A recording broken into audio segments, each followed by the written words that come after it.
Bonjour à tous. Alors sur le Roadmaster 2, à l'origine, la roue de secours, elle peut être fixée par ce système qui est très solide et très fiable, qui est pratique puisqu'on est proche des portes arrière. Le problème, c'est que ça prend beaucoup de place si on veut partir en voyage dans son utilitaire. Moi, je l'ai viré pour pouvoir justement profiter du montant et me fabriquer un lit en solive, enfin un sommier en solive très bon marché. Je vous ai mis l'épisode si ça vous intéresse dans la description sous les vidéos et je me demandais comment je vais faire pour trouver un nouvel emplacement pour la roue de secours.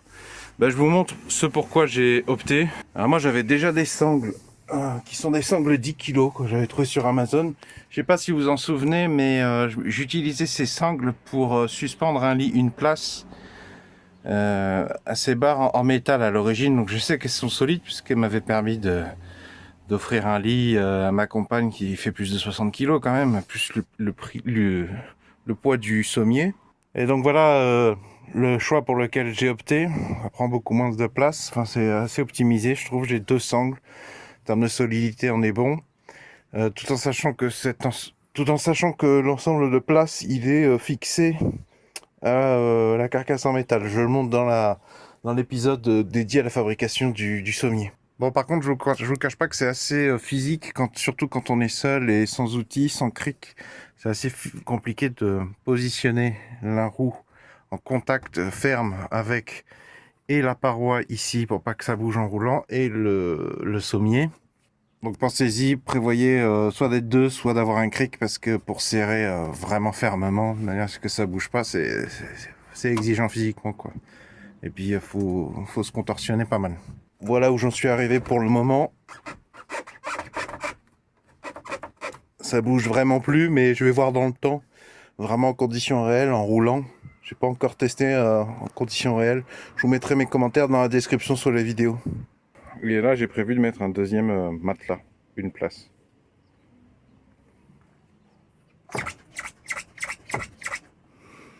J'ai encore un peu de, j'ai encore un peu de jeu à rattraper. Donc voilà ce que je suis en train de tester. Donc deux sangles. Et ben c'est pas si facile que ça d'improviser une fixation pour une roue, je trouve. Parce que le but c'est que j'évite de la mettre à plat parce que ça prend pas mal de place quand même. Ça gâche pas mal de place tout de suite quand tu la mets à plat. Donc une sangle à droite, une sangle à gauche. Et il y a une des sangles. Et il y a une des sangles qui vient se prendre là dans les pieds de la banquette passager. Et il y a une des autres sangles qui va tout au bout, tout au bout. Parce que j'essaie de privilégier des arêtes douces quand même. Là-bas, le métal est un peu moins... J'aurais pu m'en prendre là. Faut faire attention parce que le siège, il avance quoi. Voilà, ça va là-bas. Ça passe entre la garniture du levier de vitesse et la garniture plastique du siège. Et ça revient là.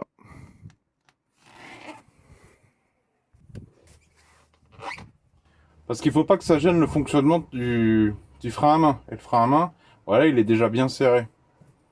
Il faut pas que ça touche là.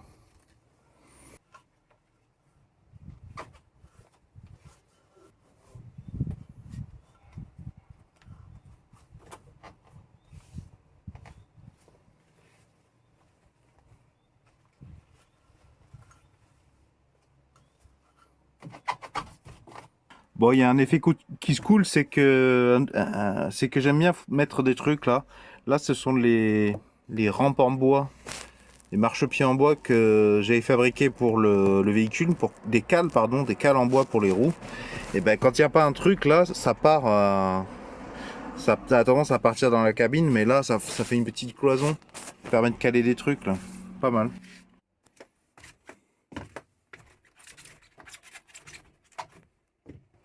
Eh bien, je valide cette deuxième position.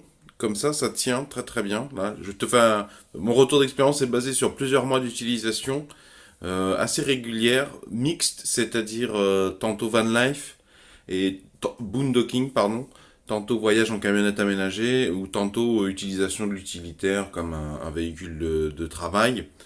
Et autre avantage, c'est que quand tu passes de côté cabine vers l'intérieur, côté habitacle, enfin côté caisse, c'est pas mal parce que ça te fait un endroit où mettre ton pied, comme c'est la gomme du caoutchouc. Si tu es en train de conduire, tu as éteint ton moteur, t'es garé, si tu veux passer derrière, c'est pratique, ça te fait un marchepied qui te permet de passer au-dessus du levier de vitesse sans rien toucher, sans gêner les personnes qui sont sur les autres sièges. Ça te permet de passer derrière pour attraper quelque chose, pour faire tes besoins en urgence, que sais-je. Et ça marche aussi dans l'autre sens. Parce que, c'est mine de rien, quand il y avait la cloison, je pouvais pas passer, la cloison d'origine. Et selon ce que tu mets, c'est plus ou moins difficile de passer de la caisse au poste de conduite. Et c'est pas mal comme marchepied, cette roue positionnée dans cette position. Et ça n'a pas bougé après des mois, hein, avec ces deux sangles ainsi. Et je viens de passer le contrôle technique avec ça d'ailleurs. J'avais même pas percuté, j'avais oublié. C'était tel quel.